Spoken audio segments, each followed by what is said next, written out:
오늘 강의 주제는 3유도로 생명을 살린다. 반드시 알아야 할 치명적 심전도입니다.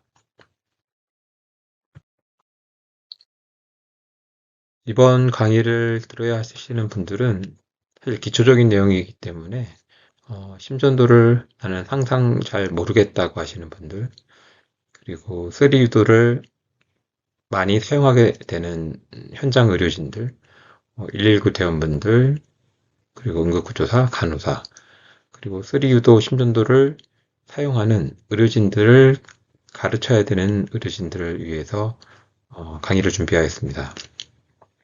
초보적인 내용과 다른 강의들과 좀 겹치는 내용이 있기 때문에 초보 단계가 아닌 분들은 다른 강의를 먼저 들어보시고 이 강의를 선택하셔도 좋을 것 같습니다.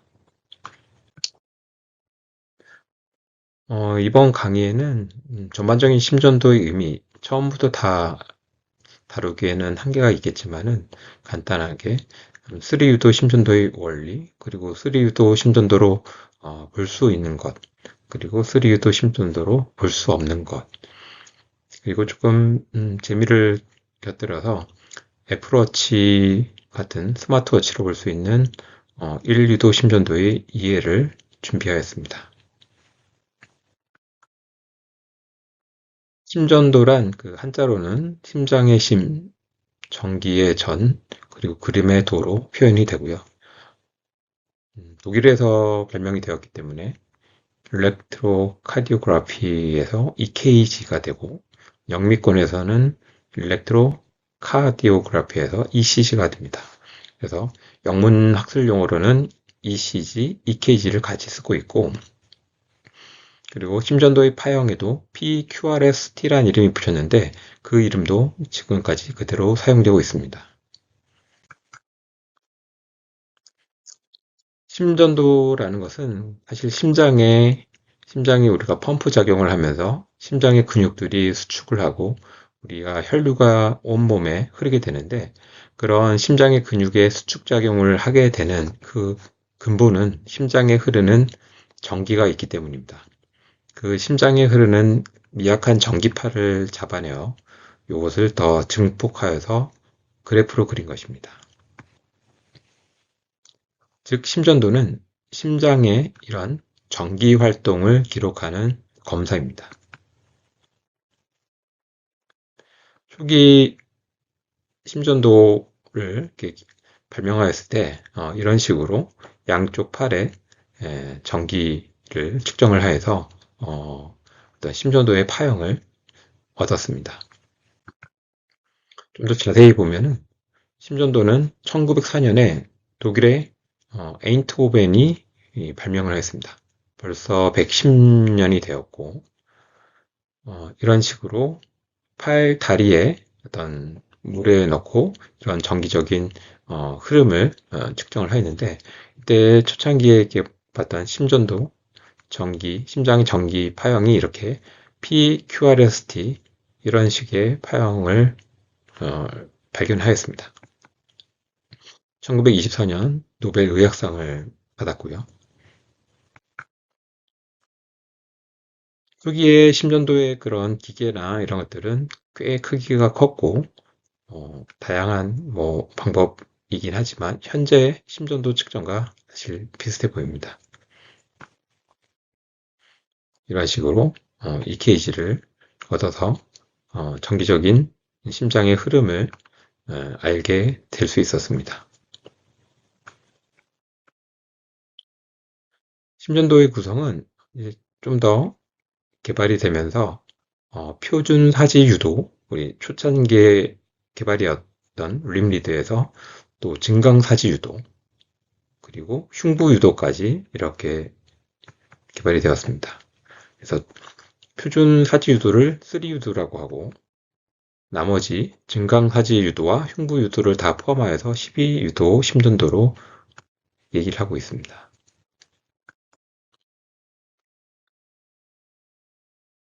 3유도는 이렇게 오른쪽 팔, 왼쪽 팔, 그리고 왼쪽 다리 쪽이 사실 세 개의 전극으로 구성된 기본 심전도입니다. 심전도가 리드 1, 2, 3 유도가 생성이 되는데 이거를 바탕으로 심장의 전기 흐름을 관찰하게 됩니다. 3 유도는 사실 응급 상황에서 빠르게 부착이 가능하여서 많이 활용되고 있습니다.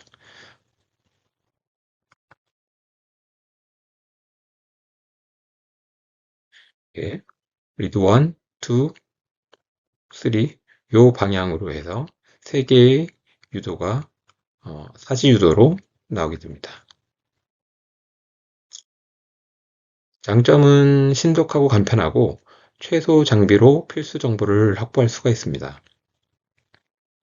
한계는 일부 리듬은 감별이 좀 어렵고 12유도보다는 좀 제한적인 정보를 제공하고 있습니다.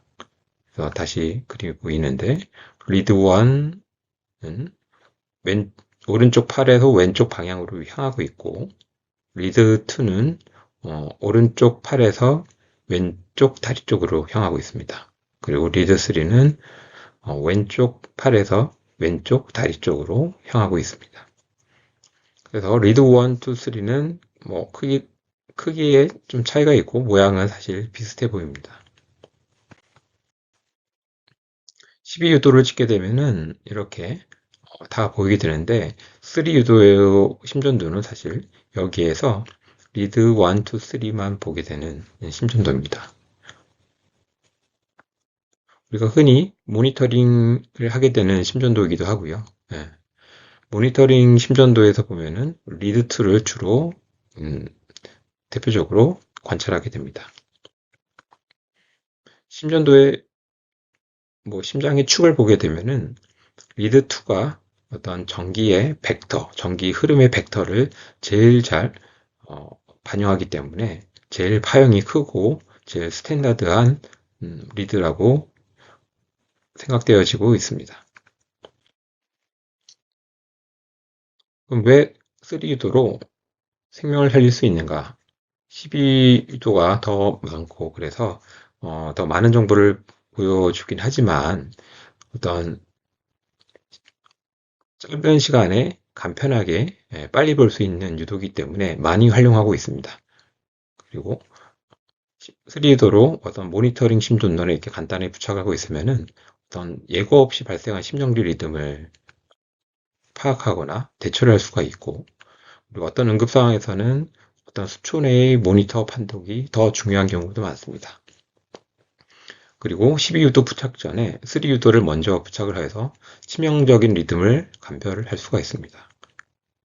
그래서 응급 현장, 구급차, 응급실에서의 침상, 병동, 중환자실의 침상에서 기본적으로 활용이 가능한 것이 바로 3유도입니다. 3유도는 반복되는 내용이지만 사지유도인 1, 2, 3유도를 사용하게 되는데 이것은 에인튼호벤 트라이앵글 기반의 제일 기본적인 심전도입니다. 그리고 리스트가 심장의 전기축을 가장 잘 보여주기 때문에 심방심실 흐름을 잘 반영하고 있고 그래서 어떤 치명적인 리듬도 3유도에서 잘 명확하게 보일 수가 있습니다.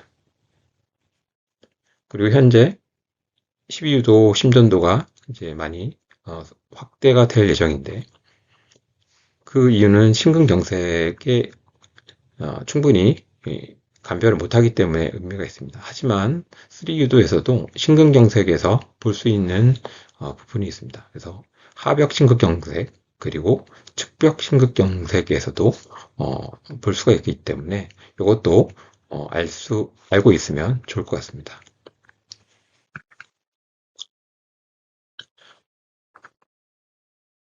우리가 이렇게 유도를 이렇게 1, 3, 6, 12 이렇게 여러 개로 이렇게 나눠서 보게 되는데 몇 군데에서 보는가에 따라서 나눠지는 겁니다. 그래서 우리가 스마트워치는 1유도 심전도라고 보시면 되고 그리고 3유도 심전도는 1, 2, 3를 주로 보게 되는 림리드인 모니터링 심전도가 되고 6유도라는 것은 림리드의 스탠다드 림리드와 그 좀 증강시킨 AVR, AVL, AVF가 추가된 유도들입니다. 증강유도 3개를 더 포함해서 6개의 유도가 되는 거고, 12유도는 이 림리드에다가 프리코디알, 전흉부 리드를 포함해서 총 12개의 유도가 완성이 되게 됩니다. 그래도 표준 12유도 심전도를 찍는 이유는 심장 자체가 3차원의 구조물이기 때문에 팔 다리에 부착하는 림리드와 그것을 증강한 증강유도 이거에다가 프리코디알 리드를 합하면은 더 3차원적인 측정이 가능하기 때문에 표준 유도의 사주유도와 흉부유도를 포함해서 12유도 심전도가 필요한 경우가 많습니다. 다시 사지유도를 조금 더 자세히 보게 되면은 표준 사지유도라고 우리가 흔히 측정하게 되는 스탠다드 림 리드가 있습니다. 리드 1, 2, 3고요. 이것은 바이폴라 리드입니다. 양극 유도이고 팔 다리에서 이 두 지점의 전압차를 측정하게 됩니다. 예. 리드 1, 2, 3가 있고 각각 오른손, 왼손, 오른손, 왼발, 왼손, 왼발 이 전이차를 기록하기 때문에 바이폴라 리드입니다. 아까 얘기한 그 증폭사지 유도인데 오그멘티드 림 리드라고 해서 이것은 유니폴라 리드입니다. 팔 다리의 어떤 특정 사지를 탐지 전극으로 해서 나머지 두 사지의 전압의 평균을 0전이 기준점을 삼아서 요 둘 사이에 전압차를 이용하게 됩니다. 그래서 이런 방식으로 얻게 되면은 좀 신호가 약하기 때문에 실제로는 요 기계 내부에서 이것을 증폭을 시키게 됩니다. 그래서 AVL은 왼손, AVF는 왼발, AVR은 오른손에서 전위를 증폭을 시키게 되어서 기록을 하게 됩니다.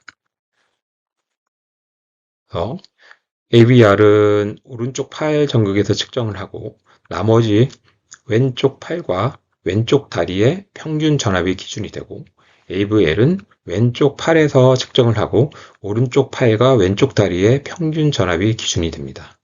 그리고 AVF는 왼쪽 다리 전극에서 측정을 하고 양쪽 팔의 평균 전압이 기준이 됩니다.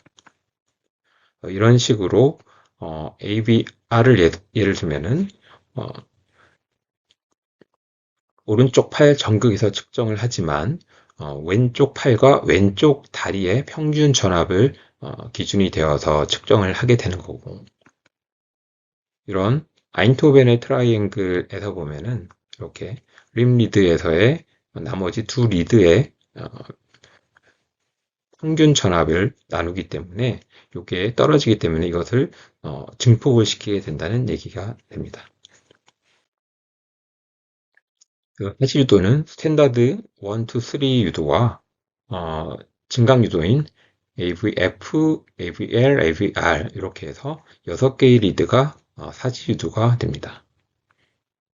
하지만 우리는 모니터링 유도에서는 리드 1, 2, 3를 주로 측정을 하게 되고 팔 다리에 이렇게 우리가 전극을 이렇게 붙여놓긴 하지만은 대부분 기계에서는 AVR, LF 이렇게 증강 유도까지 나오진 않기 때문에 보통은 팔다리에 이렇게 부착은 똑같이 하지만 표준 스탠다드 리드만 나와서 결국은 3유도 심전도만 측정을 하게 됩니다.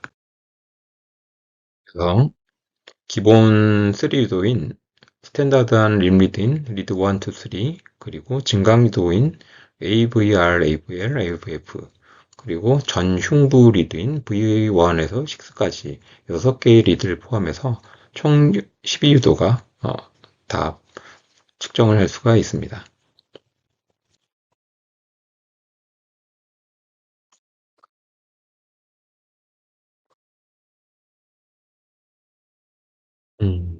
최근 그 애플워치 같은 스마트워치가 간단한 1유도 그 하나의 유도 심전도를 측정할 수가 있게 되었는데 오늘 강의에서는 그 스마트워치의 심전도 측정 원리와 활용 가이드도 추가로 설명을 드리겠습니다.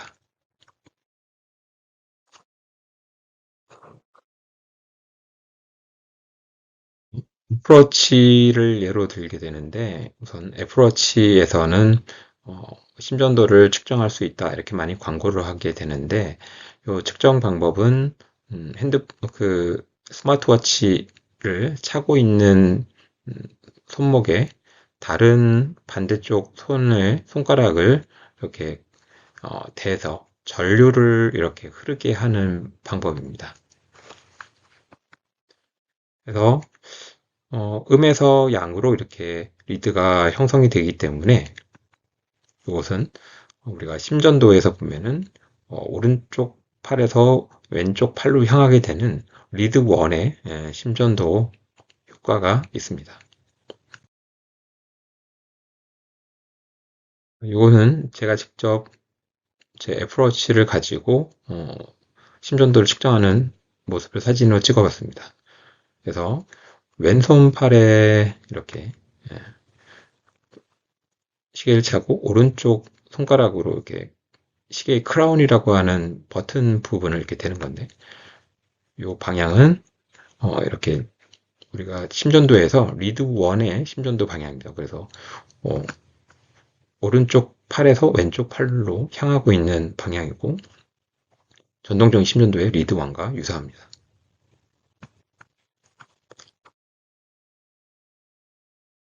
그러면은 리드 1만 측정을 할 수 있는가? 그래서 스마트워치로 다른 추가 심전도가 가능할 것인가? 이렇게 보면은 사실 단자가 이렇게 두 개, 크라운과 시계 뒷면 이렇게 해서 두 개의 터치를 하게 되기 때문에 이 터치 방향을 조금 바꾸면은 다양한 심전도가 생성이 됩니다. 그래서 예를 들어서 리드 2는 오른쪽 팔을 뭐 음으로 놓고 왼쪽 다리를 양으로 놓으면 되기 때문에 애플워치는 왼쪽 발목 그리고 애플워치에 있는 버튼이 크라운을 오른쪽 손가락으로 이렇게 측정을 누르고 있으면은 리드 2가 측정이 되고 리드 3는 애플워치는 왼쪽 발목 그리고 크라운은 왼쪽 손가락으로 터치를 하게 되면은 리드 3의 심전도를 얻을 수가 있습니다.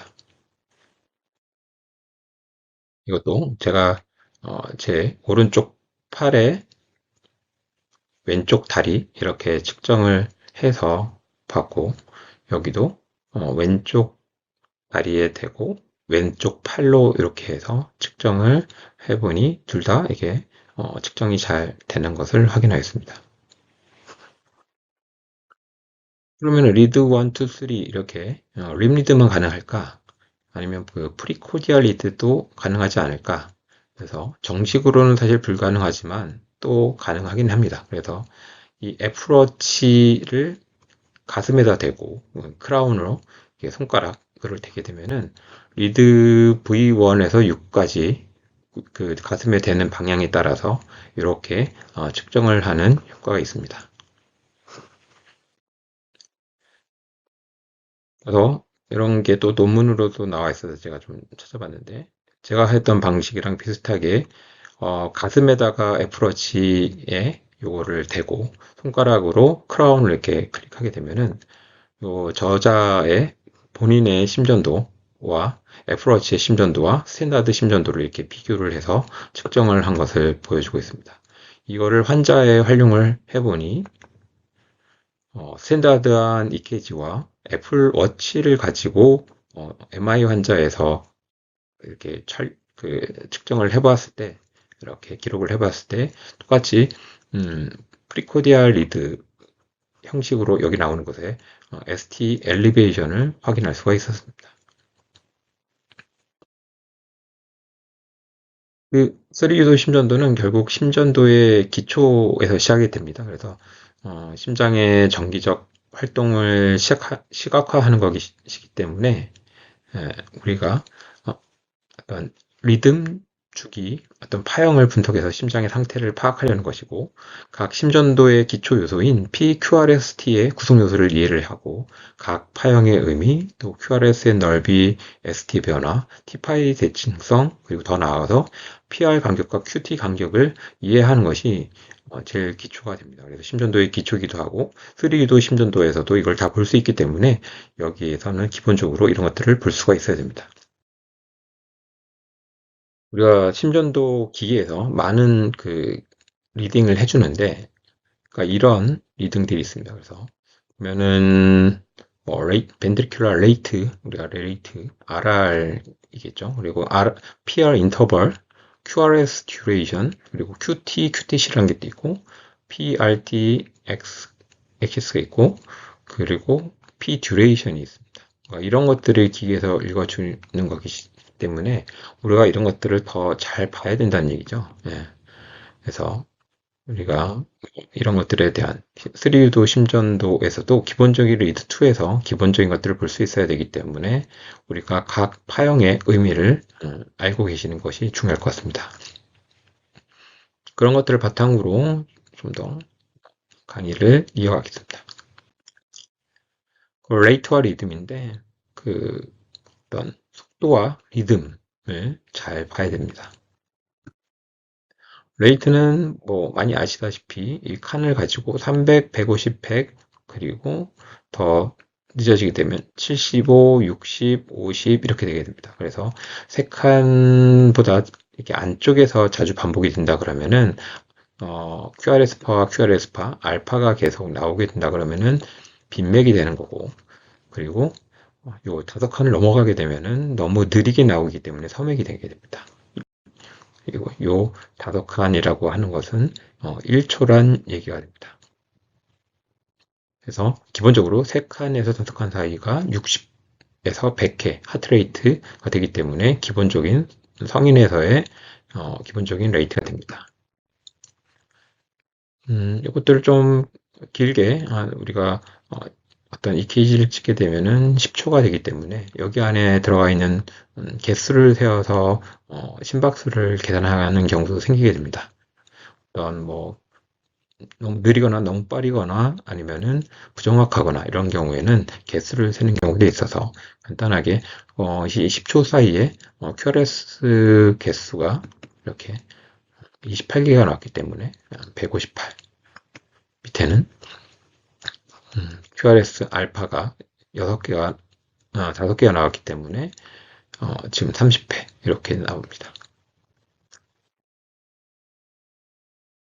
레이트를 보고 우리가 브라디카디아인지 타키카디아인지 이렇게 간단하게 확인을 할 수가 있겠죠. 예. 그래서 대표적인 사이너스 브라디카디아 심전도고 밑에는 사이너스 리듬 보면은 3칸에서 5칸 사이긴 한데 이것이 좀 갑자기 어떤 이벤트가 생겨서 갑자기 네로우 QRS 타키카디아 그러면 2칸 안쪽으로 짧게 들어오는 발작성으로 갑자기 생기게 되는 여기에 보면은 피파가 이렇게 겹쳐서 보게 되는 전형적인 발작성 PSVT 심전도로 변하는 것을 볼 수가 있습니다. 그리고 규칙성도 보게 되는데 이렇게 해서 규칙하고 레귤러 하는 경우도 있고 뭔가 규칙하지만 이레귤러 하는 것도 있고 아예 규칙성이 없는 이레귤러리 이러한 심전도도 있습니다. 그래서 규칙적이라는 얘기, 레귤러하다는 얘기, 그리고 불규칙하다는 얘기 이런 것들을 3도 심전도에서 특히 리드2에서 간단히 확인할 수가 있을 겁니다.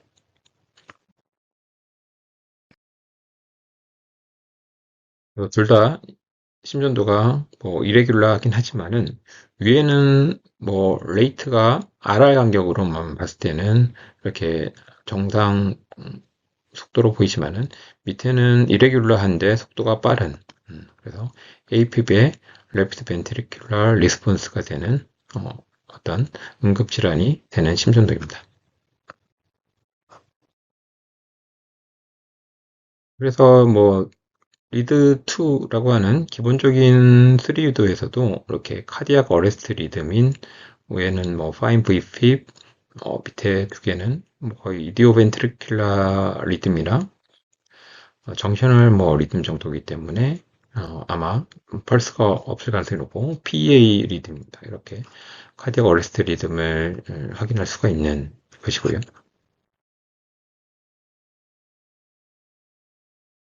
음, 위에는 우선은 와이드 QRS의 이게 빠른 이게 핀맥이 만약에 계속 어, 나오고 있는데 이렇게 지속성 밑으로 서스테인드 VT가 되면 지속성 심실 빈맥이 되면은 이게 30초 이상 계속 지속하는 것을 서스테인드 VT라고 하는데 이런 경우에는 어떤 혈액학적으로 불안정하게 혈압 저하나 의식 저하나 실신이나 어떤 어레스트상이 될 수 있기 때문에 어, 우리가 리드 하나로만 해도 충분히 볼 수 있는 심전도입니다. 다음은 우리가 PR 인터벌을 좀 잘 봐야 되는데, PR 인터벌이라고 하는 것은 이렇게 사이너스 노드에서 이 피파가 나온 이후로 우리가 번들 로이스까지 요 가는 과정의 어떤 간격을 얘기합니다. 그래서 어떤 문제가 생기게 되면은 여기에 전도계의 초반에 문제가 되면은 PR 인터벌에 어떤 문제가 생기게 됩니다. 특히 뭐 AB 블록 쪽이 주로 많이 생기게 되겠죠. PR 인터벌이 늘어나게 되는 AB 블록 그래서 방실 차단인데 심방과 심실 간의 어떤 신호 전달이 원활하진 않은 상태를 얘기하는 것이고 정도에 따라서 심각할 수도 있고 여기서 보면은 P웨이브 차단이 없이 계속 이렇게 PR 간격이 좀 늘어나 있는 것을 1도 방실 차단이고 2도 방실 차단은 이렇게 좀 늘어나면서 또 P파가 늘어나면서 이게 딱 사라지게 되면서 전도가 아예 차단이 되게 되는 일형 뭐 이런 다양한 형태로 볼 수가 있는데 그것도 하나의 리드 3도 심전도에서 우리가 충분히 발견할 수 있는 심장 질환입니다. 이것은 3도 방실 차단, 컴플리트 AV 블럭을 보여주고 있는데, 아예 그 P파와 그 QRS파가 아예 따로 이게 놀기 때문에, P파는 따로 움직이고, 아예 그 중간에 블럭이 되면서, 이렇게, 다음 뭐, QRS 듀레이션이나 이런 것들도 같이 보게 되는 건데, 뭐 54세 남자가 투석을 받는 환자였고 뭐 팔다리 위압감이랑 이런 증상으로 해서 왔는데 리드 하나를 쭉 보면은 P파가 사실 보이지가 않고 QRS가 좀 약간 와이드닝 되어 있고 T파가 좀 많이 올라가 있습니다. 이런 환자들의 심전도는 시간이 지나면서 아마 이렇게 사인 웨이브처럼 이렇게 좀 변하면서 와이드 QRS가 더 심해지면서 사인 웨이브가 되고 VP까지 올 수 있는 이런 증례입니다. 바로 그 하이퍼칼레미아의 심전도인데 하이퍼칼레미아는 이렇게 보시면은 어, 포타슘이라고 하는 K의 용량이 점점 올라가게 되면서 EKG도 계속 변하게 됩니다. 그래서 어, 처음에는 이렇게 T웨이브가 이렇게 올라가게 되고 그 다음에 PR이 이렇게 좀 늘어나면서 아예 P파가 사라지게 됩니다. 그리고 QRS가 와이드닝이 되면서 이게 점점 사인 웨이브로 변하게 되고 이것은 VP로 나중에 최종적으로 변해서 심정지 리듬이 되게 됩니다. 다음은 QT 인터벌도 봐야 되는데 QT 인터벌은 음, 바로 이 리폴라리제이션, 카디악 리폴라리제이션의 그 위치인데 심실이 이렇게 탈분국 하고 나서 이제 재분국 심장들이 이제 재분국이 되는 요 시점에서의 간격입니다. 그래서 Q에서 T파가 끝나는 데까지의 간격인데 통상적으로 봤을 때는 전반적인 심장 주기인 RR 인터벌보다 짧아야 되는데 이 중화를 보면은 보통은 노멀 큐티는 이렇게 정상이어야 되는데 요게 RR 인터벌 중간에 딱 보다 중간보다 길어지게 되는 것을 우리가 prolonged QT라고 합니다. QT가 연장이 된다는 얘기는 여러 가지 뭐 전해질 이상이나 이런 게 생기는 상황에서 이렇게 좀 변화가 있게 되고, 이런 상황에서는 톨사대빵 같은 위험한 부정맥, 크리티컬한 부정맥으로 진행이 될 수가 있습니다. 그래서 우리가 롱 QT라고 하는데, QT 인터벌이 좀 늘어나게 되는, 이렇게 보면은 T파가 아예 없어지면서 아예 낮게 되는, 그 거의 우리가 유파처럼 이렇게 보이는데, 이게 하이포칼레미아가 좀 심한 환자에서 이렇게 볼 수가 있습니다. 그래서 QT가 좀 늘어나고, 요 환자는 계속 이게 나중에는 이렇게 와이드 QRS로 이게 폴리몰픽한 VT가 생기게 됩니다. 이 폴리몰픽한 VT에다가 사실 이렇게 QT 인터벌이 늘어나는 것을 우리가 특히 톨사데팡 EKG로 보게 되는데, 흔히 원인은 뭐 선천성이기도 하고 어떤 약물 관련돼서 QT가 늘어나면서 생길 수가 있고, 그리고 전해질 장애로 저마그네슘, 저칼륨 뭐 이런 관련된 질환인 경우에 이렇게 프롱드 QT에 폴리몰픽한 VT가 생기면서 톨사데팡 EKG가 나오게 됩니다. 처치는 뭐 마그네슘이랑 이렇게 오버드라이브 페이싱을 해야 되는 경우가 있습니다. 이것도 3유도, 하나의 유도, 특히 리드2에서만 있어도 당연히 볼 수 있는 심전도입니다. 다음은 ST 세그먼트에 관련된 내용인데, 우리 ST 분절의 상승은 급성 심근경색의 중요한 지표입니다. 예. 특히 그 3유도에서는 하벽 경색을 우리가 좀 판별을 할 수 있기 때문에 12유도에서만 사실 심근경색을 볼 수 있는 것이 아니라 3유도 심전도에서도 사실 꽤 많은 부분을 차지하고 있는 하벽 경색을 우리가 의심할 수가 있습니다. ST 세그멘트의 기준은 이렇게 TP 이게 기준점이 있고, 여기를 바탕으로 ST 분절이 이렇게 올라가는 경우를 ST 세그먼트의 상승을 보고 있습니다. 이렇게 하나의 그 림리드에서도 이렇게 ST 세그먼트가 올라가는 것을 충분히 확인할 수가 있습니다.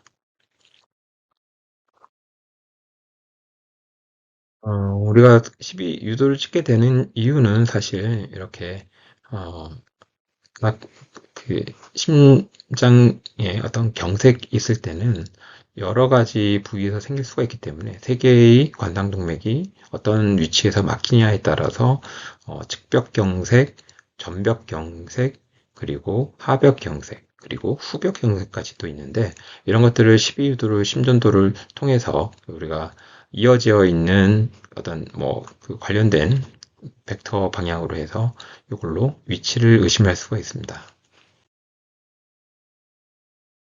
그래서 3유도에서는 스티미를 볼 수 있느냐? 그래서 하벽 경색에서 좀 분별이 가능하고, 그 이유는 리드2 3를 측정하기 때문에 볼 수가 있습니다. 하벽 경색은 특히 리드2 3에서의 ST 분절이 상승이 있고, 하지만 전벽은 뭐 프리코디알 리드에서 상승이 있기 때문에 좀 어려울 수 있고, 측벽 같은 경우는 리드 1에서 상승이 있기 때문에 뭐 AVL과 V 뭐 5번, 6번 프리코디알에서 볼 수 없기 때문에 리드 1만 가지고 조금 의심을 할 수 있는 심전도가 될 수 있습니다. V1-6는 뭐 3유도에서는 사실 하지만 ST 상승의 어떤 패턴으로 조금 일부를 좀 의심할 수 있는 상황이 될 수가 있습니다. ST 엘리베이션은 두 개의 연관되어 있는 리드에서 1mm 이상의 상승이 필요하고, 프리코디알 리드는 남성이나 여성, 뭐 연령에 따라서 기준이 좀 상이할 수가 있습니다. 뭐 심근경색에서 기본적인 내용이어서 반복되는 내용일 수 있지만은, 저희가 3유도에서 심근경색을 판별하는 것이기 때문에 거기에 좀 초점을 맞춰서 같이 좀 강의를 다시 해보겠습니다. 거울상의 변화라는 것이 있는데, 이것이 심근경색에서 가장 중요한 간접적인 지표가 됩니다. 그래서 예를 들어서 거울상에 있는 쪽이 하나가 올라갔다 그러면은 리드 뭐 3에서 SD 엘리베이션이 있다 그러면은 거울상의 위치에 향하고 있는 쪽에서는 SD 디프레션이 생긴다는 것입니다. 레시프로칼 체인지고요. 그래서 심장이 이렇게 있고 거울을 하나 놓고 보면은 우리가 안테리어, 인페리어가 이렇게 거울상의 위치가 할 수 있고 안테리어랑 포스테리어가 이렇게 거울상의 위치를 볼 수가 있습니다. 그래서 임페리얼 MI 같은 경우는 2, 3 그리고 거울상의 위치인 레시프로칼은 리드 1이 될 수가 있어서 그리고 우리가 라테랄 쪽은 마주하고 있는 쪽은 리드 1 그리고 반대쪽 거울상으로는 리드 2, 3가 될 수 있어서 이 얘기는 페이싱하는 쪽은 ST 엘리베이션이 생기고 레시프로칼 체인지는 ST 디프레션이 생기는 얘기입니다. 그리고 안테리어 쪽은 또 사실 위치로 보면은 거울을 이렇게 갖다 대면은 인페리어 쪽과 또 이기 때문에 안테리어 MI 같은 경우는 프리코디알 리드 V1, 2, 3, 4까지지만은 포스테리얼 인페리어 쪽에는 사실 ST 디프레션이 생길 수가 있습니다.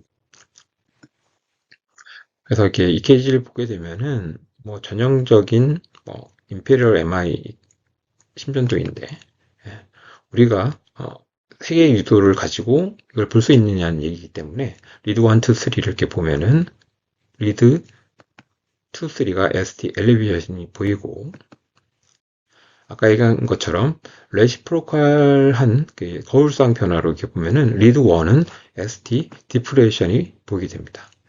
이렇게 해서 여기는 리드 1은 ST 디프레션이 보이죠. 그래서 3도 심전도에서 리드 2, 3가 ST 상승이 있고 리드 1은 ST 디프레션이 있다 그러면은 임페리얼 MI를 많이 의심할 수 있는 심전도가 됩니다. 다음 심전도를 보면은 우리가 리드 1, 2, 3를 보게 되는데 보시면은 리드 1만 이렇게 ST 분절이 상승이 되어 있죠. 그리고 리드 2, 3는 ST 분절이 약간 좀 디프레션이 있습니다. 아까 페이싱하는 쪽 리드 1과 AVL 우리가 세 개의 리드만 가지고 평가를 하는 것이기 때문에 보시면은 레시프로칼한 체인지인 하이라테랄인 경우에는 특히 2, 3에서는 약간 ST 디프레션이 보입니다. 그래서 리드 1에서는 ST 분절의 상승, 리드 2, 3에서는 ST 분절의 하강이 보이게 됩니다. 그래서 라테랄 월 MI 심전도였고요. 다음 심전도를 보면은 보시면은 알겠지만은 V234에서 확 올라가 있는 안테리얼 MI를 사실 보고 있습니다. 사실 이런 V234에서 올라가기 때문에 우리가 리드 림리드 3도 심전도에서 이걸 볼 수 있느냐? 사실 볼 수 없는 경우가 많지만 그래도 간접적으로 의심할 수 있는 소견이 들 수 있습니다. 자세히 보시면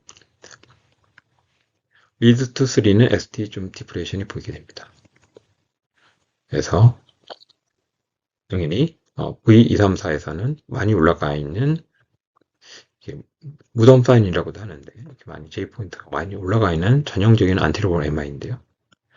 그래서 보면은 안테리얼 때는 당연히 V1 우리가 올라간 것만 보지만 사실 거울상으로 내려간 것도 같이 반대편에서 보면은 의미가 있기 때문에 우리가 림리드만 보게 된다 그러면은 리드 2, 3에서는 ST 디프레션을 좀 확인하고 어떤 체스핀이 있다 그러면 이 사람은 임페리얼 쪽보다는 안테리얼 MI 가능성이 있다라고 좀 의심할 수 있을 것 같습니다. 요약하면은 리드 2, 3에서 ST 분절 상승, 리드 1에서 ST 분절이 저하가 있으면은 임페리얼 MI 가능성, 리드 1에서 ST 분절이 상승, 리드 2, 3에서 ST 분절이 저하가 있으면은 라테랄 MI 가능성, 그리고 리드 2, 3에서 ST 저하가 있으면은 우리가 프리코디알 리드를 아직 측정은 못한 상태를 전제로 하기 때문에 이때는 안테리얼 MI 가능성이 있어서 12유도 심전도를 좀 추가로 측정을 할 수 있는 상황이면은 우리가 V 2, 3, 4, 5, 6을 추가로 확인하면 좋을 것 같습니다. 사실 뭐 림리드에서 제일 확인하기 좋은 것은 임페리얼 MI인데 사실 임페리얼 MI 같은 경우는 특징이 RV 임팍을 같이 동반하는 경우가 많기 때문에 임페리얼 쪽으로 내려가는 혈관들이 RV를 같이 먹여 살리는 경우가 많기 때문에 같이 임팍을 맞는 경우가 있습니다. 그래서 이런 경우에는 사실 NTG를 주게 되면은 어떤 혈압이 떨어지거나 등등 할 수 있기 때문에 어떤 IV 확보가 더 우선일 수 있기 때문에 특히 병원 전 단계에서는 특히 의미가 있을 것 같습니다. 마지막으로 좀 요약을 해보면은 우리가 3유도로 확인 가능한 심전도는 이렇게 쭉 많습니다. 예, 거의 대부분이 가능한데요. 예, 어떤 제한점도 있겠고 그래서 뭐 섬액부터 해서 블락 그리고 뭐 사이너스 타키부터 AP, 플러터, SVT랑 VT 그리고 VP랑 뭐 VTEC 뭐 등등 뭐그 심정지 리듬까지 그리고 MI 같은 경우는 임페리얼 뭐 일부 있긴 하지만 라테랄 MI 뭐 네, 제가 안테리어 MI도 조금 의심할 수 있다까지 얘기는 드렸지만 사실 현실적이진 않기 때문에 여기에선 뺐습니다. 그리고 특수사항 하이포칼레미아랑 하이포칼레미아 등등 어떤 좀 제일 흔한 어떤 변해질 장애 이런 것들의 심전도로 의심할 수 있는 상황이기 때문에 우리가 3도 심전도를 그래도 기본적으로 제일 중요시 하고 거기에서 제한적인 리듬이 있거나 추가적으로 봐야 되는 경우에 12유도 심전도를 측정하는 것이 의미가 있을 것 같습니다. 우리가 뭐 흔하게 사용하고 저는 서울대학교 병원 순환기내과 나상훈 교수입니다. 이번 강의에서는 부정맥 어디부터 접근할 것인가 판독 순서 중심의 강의를 해드리겠습니다. 이번 온라인 학회 원수 강좌 때 오전에는 이런 프로그램을 다룰 건데요. 이미 12리드와 3유도를 했기 때문에 저는 부정맥 중심의 강의만 하도록 하겠습니다. 그 강의 순서 및 내용입니다. 부정맥 판독을 위해서 기본적으로 알아야 되는 카디오바스큘라 디지즈의 펑셔널 클래시피케이션 그리고 우리가 가장 흔히 보는 12유도 심전도에서 어느 부분에서 어떤 판독을 하는지 기본적인 정보를 드리고 제 강의에서 필요한 부정맥 판독을 이해하기 위해서 꼭 알아야 되는 레이트, 레귤라리티, 규칙성, QRS 와이드닝, AB 시퀀싱 등을 설명하고 이번 강의의 핵심인 스텝와이즈 어프로치를 설명하겠습니다. 마지막에 요약을 해드리도록 하겠습니다. 첫 번째 슬라이드입니다.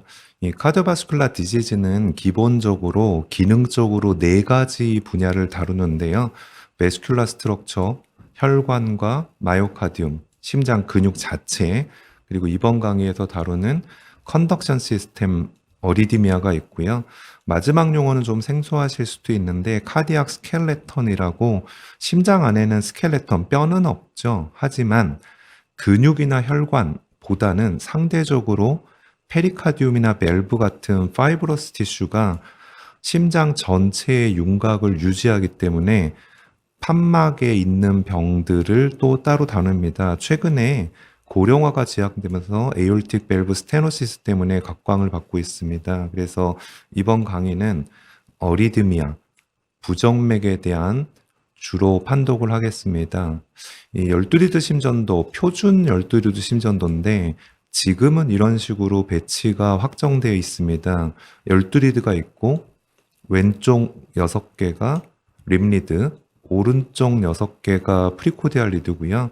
보통 아래쪽에 길게 리듬 스트립이 붙어 있습니다. 그래서 12리드 파트에서는 내가 보고 있는 심장의 모양이 어떤지, 크기가 어떤지, 그리고 마요카디알 이스케미아, 심글에 허열이 있는지 없는지를 판독하는 거고요. 맨 아래에 있는 한 줄이 바로 리듬 스트립인데 보통 리드 2로 기록을 하는 경우가 많고요. 느리던, 빠르던 아니면 혹은 불규칙한 심장 박동을 반영하기 때문에 여러분들은 부정맥의 경우는 12리드 중에서 제일 아래 그리고 리듬 스트립이나 모니터에서 판독을 할 수 있겠습니다. 기본적으로 부정맥 판독을 하려면 이 정도의 해부 생리는 아셔야 되는데요. 페이스메이커라는 게 있습니다. 정상 심장은 사이너스 노드가 페이스메이커고요. 1분에 60번에서 100번 정도 뛸 능력이 있습니다. 하지만 심장은 너무나 중요하기 때문에 사이너스 노드 하나만 심장 박동을 생성한다면 사이너스 노드의 기능이 떨어졌을 때 바로 사망할 수 있기 때문에 히어라키얼 시스템, 위계를 가지고 사이너스 노드가 페이스메이커의 역할을 안 할 때는 바로 아래에 있는 기능적 단위는 에이튜리움, 심방, 그리고 사이너스 노드와 심방이 활동 안 할 때는 정션, 맨 마지막에 벤트리클조차도 스스로 뛸 수 있는 페이스메이커 역할을 할 수 있습니다. 물론 에이튜리움이나 정션은 1분에 40번에서 60번, 그리고 가장 마지막 단계인 벤트리클은 1분에 20번 내지 40번으로 느립니다. 이 백업 시스템이 왜 부정맥에서 중요하냐? 사실 우리가 보고 있는 리듬이 벤트리클이 주도로 만드는 리듬이라면 벤트리클 아래쪽으로는 백업 시스템이 없기 때문에 심정지 등의 심각한 상황이 생길 수 있기 때문입니다. 자, 그래서 부정맥 진단의 목적은 단 하나입니다. 내가 보고 있는 빠르거나 느리거나 불규칙한 리듬이 혹시 벤트리클 오리진으로 생겼는지 이거 하나입니다. 물론 치료 측면에서 보면 빠른지 느린지를 또 꼭 분류해야 되는데요. 왜냐하면 빠른 맥박 때문에 문제가 되면 치료는 느리게 하는 것, 느린 맥박이면 빠르게 하는 것 때문입니다. 이 벤트리클 오리진의 리듬일 때는 말씀드렸듯이 백업 시스템이 없기 때문에 신경을 쓰고 응급처치를 해야 됩니다. 타키어리디미아 중에 벤트리클 오리진은 어레스트에 해당되는 벤트리큘러 피브릴레이션, VTEC, 톨사데 포인트 등이 있고요.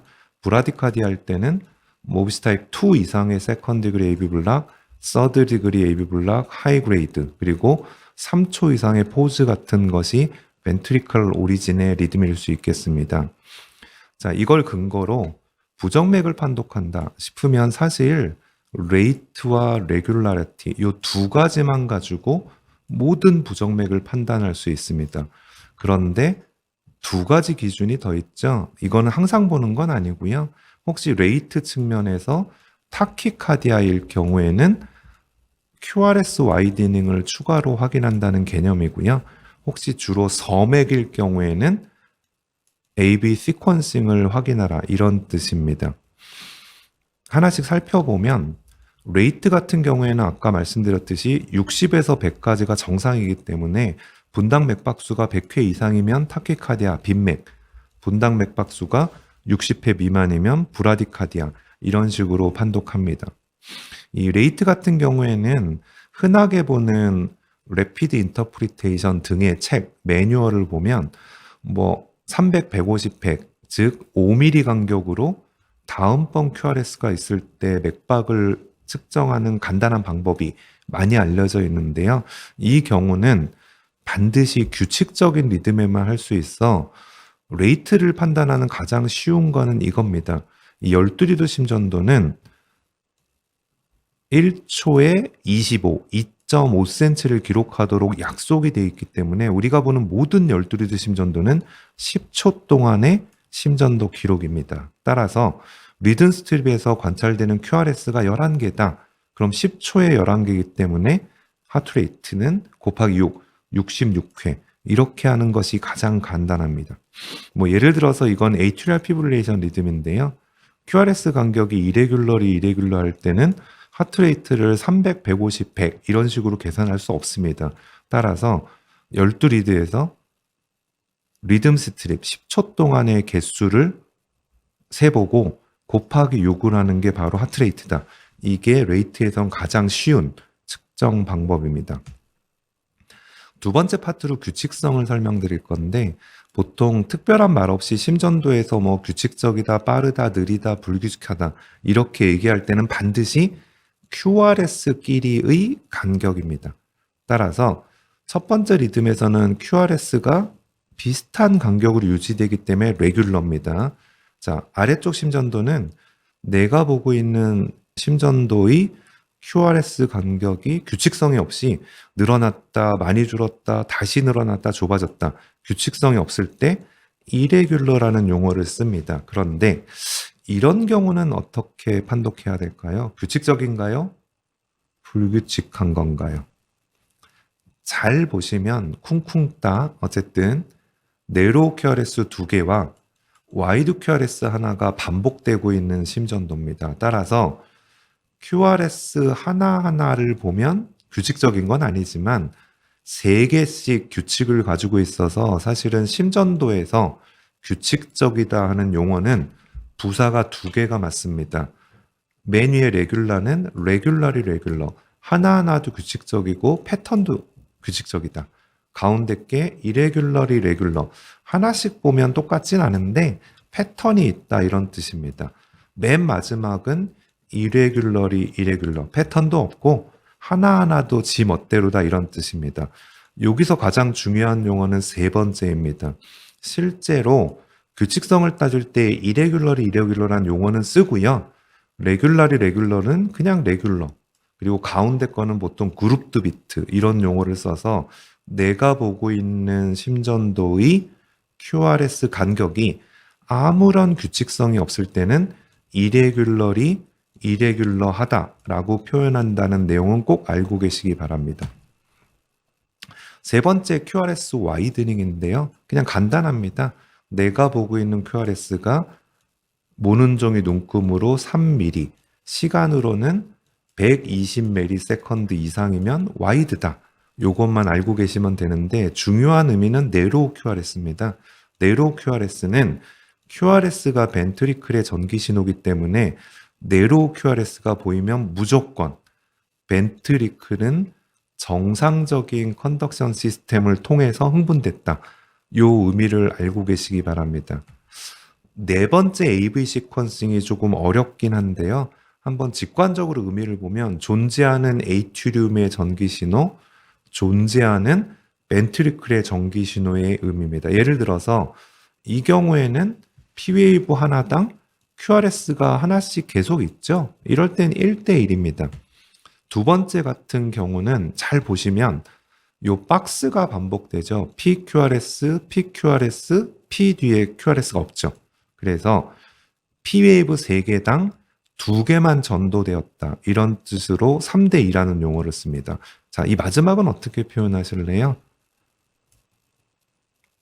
개수를 세보면 P웨이브처럼 보이는 게 8개, QRS로 보이는 게 4개, 8대4, 약분해서 2대1 아닙니다. 세 번째 줄은 같지 않다는 표현을 합니다. 이유는 뭐냐면 이 심전도는 사실 규칙적인 QRS와 규칙적인 P웨이브가 서로 시퀀싱, 관계를 맺지 않고 한 심전도에서 보이는 것 뿐입니다. 그래서 몇 대 몇 AB 시퀀싱을 논의하려면 P웨이브 뒤에 3 내지 5mm 간격의 PR 인터벌로 적절한 규칙성을 가지고 전도된 QRS에만 몇 대 몇이라는 용어를 쓰고요. 이걸 AB 디소시에이션이라고 합니다.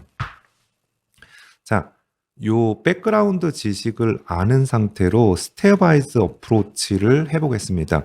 이 스텝와이즈라는 건 시스테매틱이랑 좀 다른 개념인데요. 단계별로. 따라서 제가 말씀드린 단계적 접근법에서 첫 번째 단계에서 뭔가 부정맥 판독이 됐다. 그럼 더 이상 세컨드, 서드까지 나갈 필요가 없습니다. 첫 번째 질문이 해결되면 두 번째, 두 번째 답은 세 번째 이렇게 단계를 밟도록 되어 있고요. 이 슬라이드에서 핵심은 100회 이상의 타키카디아가 항상 먼저 감별 대상이고요.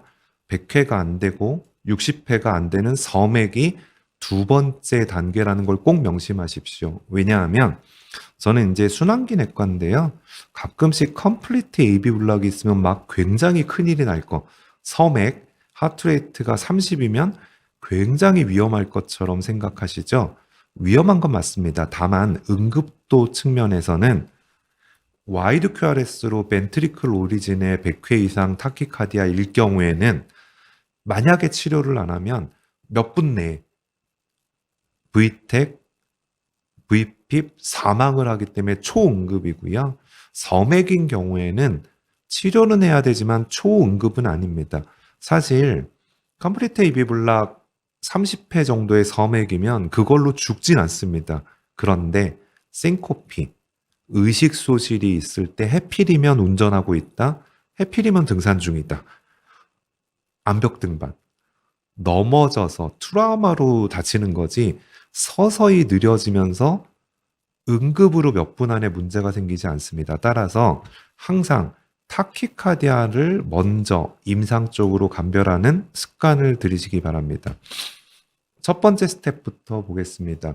이레귤러 기억하시죠? 이 경우는 부사를 두 개 쓴다.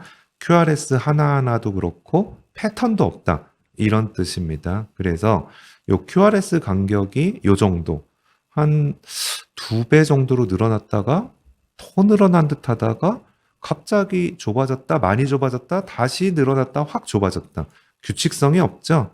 이럴 때 내가 보고 있는 QRS 간격이 이레귤러하다 라고 판독하고요. 두 번째 전제 조건으로 이런 이레귤러한 QRS가 있을 때 바로 앞에 P웨이브처럼 보이는 게 있는지 한 번은 확인해 보십시오.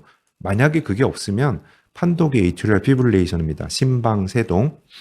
제가 이 퍼스트 스텝으로 심방세동을 하는 이유는 증상이 있건 없건 치료를 해야 되는 거의 유일한 부정맥이라고 생각하시면 됩니다. 이 경우에 또 하나 알아야 될 게 에이트리얼 피브릴레이션 리듬인데 평균 맥박이 100회 이상이다. 타키카디아죠. 이 표현을 AP 타키, 60회 미만, AP 브라디 이렇게 하지 않고요.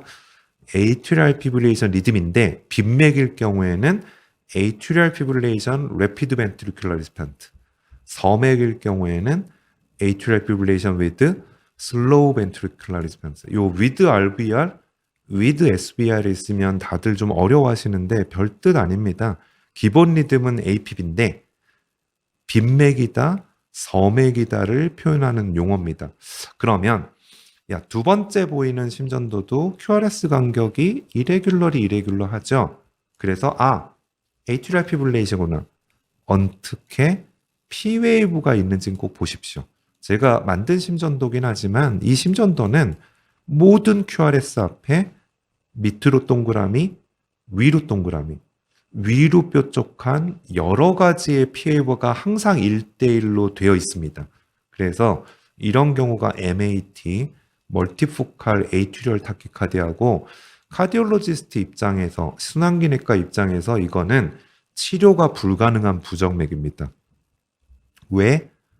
ARDS나 sepsis나 뉴모니아나 심장 외적인, 특히 렁이 안 좋을 때 2차적으로 생기는 부정맥이고요. 이 경우에는 underlying lung condition, ARDS를 조절해야지 이 부정맥이 조절되지 카디오 버전을 하던 안티어리드믹스를 쓰던 조절이 되지 않습니다. 그래서 부정맥이 치료가 안 된다는 의미는 부정맥이 위험하다는 뜻이 아니고요. MAT는 특히 렁을 비롯한 ARDS, 뉴모니아, sepsis 다른 원인에 의해서 2차적으로 생겼기 때문에 1차적 원인을 치료해야 된다. 이렇게 생각하십시오. 자, 세 번째 단계입니다. 두 번째 단계. 무슨 얘기죠? 적어도 이레귤러하지 않다. 그럴 땐 타키카디아 감별. 자, 두 개만 보십시오. 내가 보고 있는 리듬이 100회 이상인데 QRS가 내려온지 타키카디아인지 한번 지금까지 퍼스트 스텝 연습해 볼까요? 위의 심전도든 아래 심전도든 내가 보고 있는 심전도의 QRS 간격이 지 멋대로, 즉 이레귤러는 아니죠. 그러면 머릿속으로 APB나 MAT는 아니구나. 타키카디아 맞네. 그러면 QRS만. 왜 그러냐? 실제로 네로우 QRS는 벤트리클은 정상 컨덕션 시스템이랑 동의어입니다. 따라서 이 벤트리클이 정상이면 반드시 네로우 QRS 타키카디아는 저 위에서 문제가 생긴 거고요. 아까 페이스메이커 개념을 보면 네로우 QRS 타키카디아는 무조건 소스가 3개입니다. 사이너스, 에이트리움, 정션. 따라서 네로우 QRS 타키카디아만 항상 두 가지를 감별 기준으로 삼으셔야 되는데 첫째는 150회, 103회 이 정도가 아니고요. 150회 이상으로 빨라진 경우에는 패솔로직 타키카디아일 가능성이 많고요. 뭐 120회 이런 경우에는 사이너스 타키카디아일 가능성이 많습니다. 두 번째 판독 기준은 패턴인데요. 사이너스는 노멀 피지올로지에서 레이트가 100 이상으로 될 때 서서히 빨라졌다, 서서히 느려지는 양상을 보이는 경우가 많고요. 150회 이상의 에이튜리얼, 정셔널 타키카디아는 보통 리엔트리던 패솔로지 메커니즘에 의해서 갑자기 맥박이 빨라지는, 즉 150회를 넘을 정도냐, 온셋이 어블로프트냐, 프로그레시브냐로 감별하시는 게 가장 좋습니다. 그래서 여러분들 아마 PSVT란 용어를 훨씬 더 많이 알고 계실 겁니다. 중환자실 등에 근무할 때 PSVT는 진단하기 굉장히 편한데요. 뭐 의식 없고 벤틀레이터 가지고 있는 분들이 많죠. 모든 센트럴 모니터 시스템에는 그래픽 트렌드라는 메뉴가 있는데요. 저걸 누르시면 뭐 특정 시간 동안의 하트레이트 변화를 볼 수 있습니다. 그런데 저기서 뽁! 시작과 끝을 알 정도로 갑자기 맥박이 빨라지면 패솔로직 PSVT다. 이렇게 판독을 하셔도 무방합니다. 자, 와이드 QRS, 벤트리클 오리진일 가능성이 많죠. 아닐 경우도 많지만, 하지만 와이드 QRS의 핵심은 수프라벤트리클러 위드 어베런스인지 VTEC인지 감별을 너무 오래 하지 말아라가 핵심이다. 왜? 이게 만약 VTEC이라면 몇 분 안에 VPV로 가서 어레스트가 올 수 있기 때문입니다. 물론 여러분들 여러 가지 브루가다 크라이테리어, V1 크라이테리어 등등 SVT 어베런시와 VTEC을 감별할 수 있는 기준들이 많이 제시는 되어 있습니다. 하지만 이런 경우에도 false negative, 실제 VTEC인데 아니라고 판독할 가능성이 한 5% 전후는 있거든요. 그 5% 때문에 사람이 죽을 수도 있기 때문에 최대한 보수적으로 접근해야 되는 게 와이드 QRS 타키카디아입니다. 자, 연습해 볼까요? 스텝 1. 이레귤러 하지 않은 건 아시겠죠? 보자마자. 빠르죠? 아, 네로우 QRS 타키카디아구나. 끝! 여기까지만 하십시오. 두 번째 볼까요? 내가 보고 있는 QRS가 이레귤러? 아니네. APB나 MAT는 아니겠구나. 빠른 건 아시겠죠? 그럼 뭐 봐야 되죠? 넓다. 그냥 끝입니다. 와이드 QRS 타키카디아. 네, 말씀드렸듯이 뭐 RS 알다시피 했던 토끼, 기, 뭐 여러 가지 감별 기준이 있는데 이거는 섣불리 하지 말아라. 일단 와이드 QRS는 VTEC 기준에서 추려하는 게 맞습니다. 자, 세 번째 단계까지 왔습니다. 뭐죠? 내가 보고 있는 심전도가 이레귤러 하지도 않고 적어도 타키카디아가 아닐 경우, 이때는 섬액의 판단인데요. 섬액 전에 가장 흔한 거는 프리머처 비트 혹은 이스케이프 비트입니다. 예를 들어서 저 QRS 간격이 저렇게 규칙적일 때 우리 몸은 규칙적으로 심전도가 올 게 예상이 돼서 노말입니다. 그런데 예상한 것보다 빨리 생기면 프리머추, 예상보다 늦게 생기면 이스케이프, 이런 용어를 씁니다. 그래서 저거를 제외하고 섬액에서는 AB 블럭 판독이 가장 중요한데요. 심전도에서 블럭은 미스노머일 수도 있습니다. 왜? 블럭이 없는 블럭도 있거든요. 퍼스트 디그리 AB 블럭인데요. A에서 V로 넘어가는 게 블럭, 차단이 되지 않고요. 속도만 느려진 경우가 퍼스트입니다. 그리고 서드는 같지 않다. 디소시에이션, 완전 차단이고 심전도 판단 가장 어려운 게 세컨드입니다. 차단이 있긴 있는데 완전하지 않을 경우 그 팁을 드리겠습니다. 일단 1대1인데 늘어나면 first degree AB 블럭, 그리고 아까 말씀드렸듯이 P웨이브 뒤에 QRS가 규칙성이 없이 지 멋대로면 third, complete AB dissociation이고 세컨드일 때는 타키카디아 때 150회 기준처럼 2대1 전도가 기준입니다.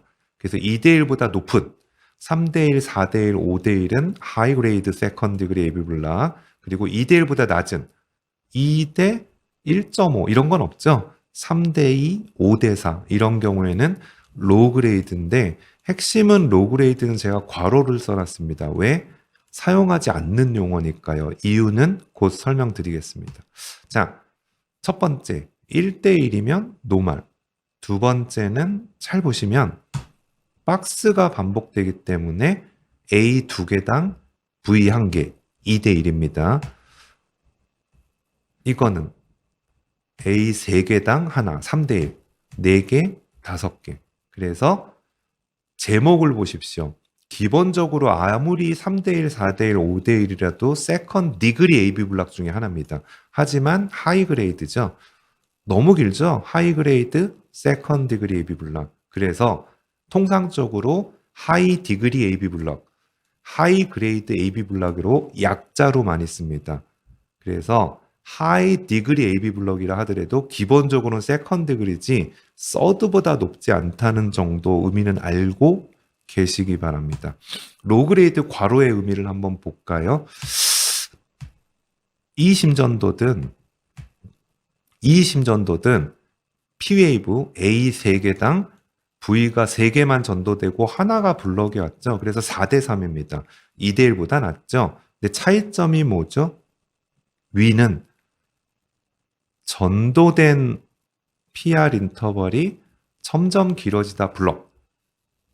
점점 길어지죠. 아래는 똑같다가 블럭. 요 두 차이입니다. 왜 로그레이드를 안 쓰냐? 예후가 다르기 때문입니다.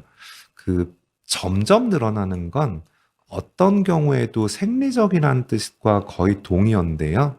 이 4대3을 기준으로 한번 설명드리면 위에랑 아래가 이런 차이가 있는데 점점 늘어나다가 블럭이 온 경우에는 웬케바 피노메논이라고 그러고요. 모비스 타입 1 그리고 PR 인터벌이 같다가 블럭이 오면 타입 2 웬케바 현상이 없다라고 얘기하는데요.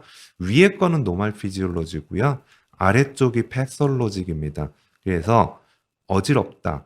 타입 1이다. 경과 관찰하지만 어지러운데 타입 2면 페이스메이커를 넣으셔야 됩니다. 근데 판독 어떻게 하느냐?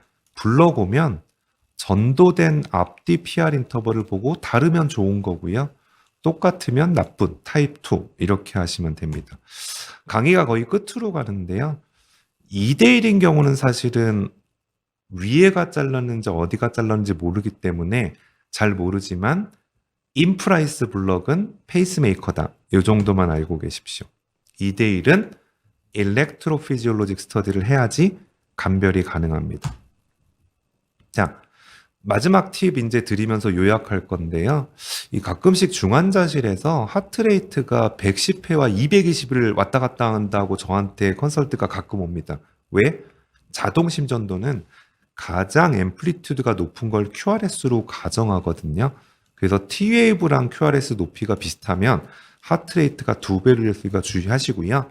AV 시퀀싱은 안 보이는 거, P웨이브를 먼저 찾고 뒤에 적절한 간격으로 QRS가 하나씩 있는지 확인해 버릇하시면 됩니다. 자, 그래서 브라디카디아는 1대1이 아닌 경우에는 A 대 V가 2대1 이상이면 하이 그레이드 AB 블락, 낮을 때에는 웬케바 현상이 있고 없고에 따라서 타입 1, 2를 감별하셔야지 치료 방침을 결정할 수 있습니다. 그래서 이런 심전도들이 컴플리트 AB 블락, 하이 그레이드 혹은 하이 디그리 AB 블락, 타입 2 이상의 세컨 디그리 AB 블락, 인프라이스가 확인된 2대1은 페이스메이커를 넣어야 되고요.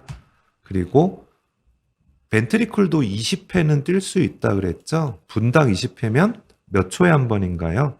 3초에 한 번은 QRS가 뛰어야 되거든요. 그래서 3초 이상 포즈가 있을 때도 뭔가 문제가 있죠. 그래서 페이스메이커를 넣는 경우가 있죠. 대표적인 게 식사이너스 신드롬, AFib 슬로우 벤트리클이나 사이너스 어레스트, 사이너스 포즈 등이 있습니다. 자, 마지막 요약하겠습니다. 복잡할 수도 있지만 직관적으로 우리의 부정맥 판정 목적은 혹시 내가 보고 있는 심전도가 벤트리클 오리진인지. 왜 그러죠? 벤트리클 오리진이면 백업이 없기 때문에 어레스트 나쁜 상황이 생길 수 있거든요. 그래서 심전도 부정모 판독일 때는 레이트, QRS의 속도와 QRS 간격의 규칙성을 항상 먼저 보시고요. 타키카디 할 때 와이드닝, 브라디카디 할 때 AV 시퀀싱을 보시면 됩니다. 그래서 첫 번째 이레귤러, 두 번째 타키카디아, 세 번째 브라디카디아 감별하시고 타키카디 할 때는 QRS 와이드닝 여부, AV 시퀀싱 때는 1대1보다 높은지 낮은지 감별하시면 되고요. 자, 마지막 요약 슬라이드입니다. 부정맥 판독 어떻게 하느냐? 내가 보는 심전도의 QRS끼리 간격이 이레귤러한지를 가장 먼저 보십시오. 만약에 그렇다면 바로 앞에 P웨이브가 있는지 확인을 해보시고 없으면 항상 atrial fibrillation이고요. 여러 개가 있으면 파록시즈말 혹은 멀티포칼 에이트리얼 타키카디아입니다. 자, 이레귤러 하지 않아요. 그럴 때 뭐 보죠? 항상 타키카디아 감별 100회 이상이다. QRS 와이드닝이 있냐 없냐만 보시면 되고요.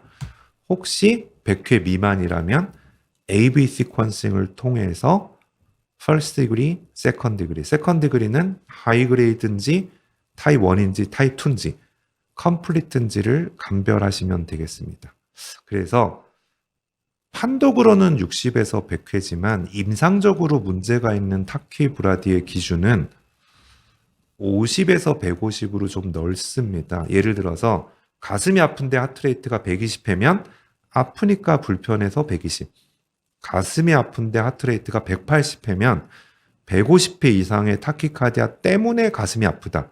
이런 식으로 해석을 하셔야 됩니다. 마지막 슬라이드는 그냥 ACLS AH 가이드라인인데요. 느리고 빠른 데에 따라서 적절하게 전기치료, 카디오 버전이나 약물, 그리고 약물이나 페이스메이커 치료를 심전도 판독 이후에 선택하시면 되겠습니다. 이상 강의 마치겠습니다.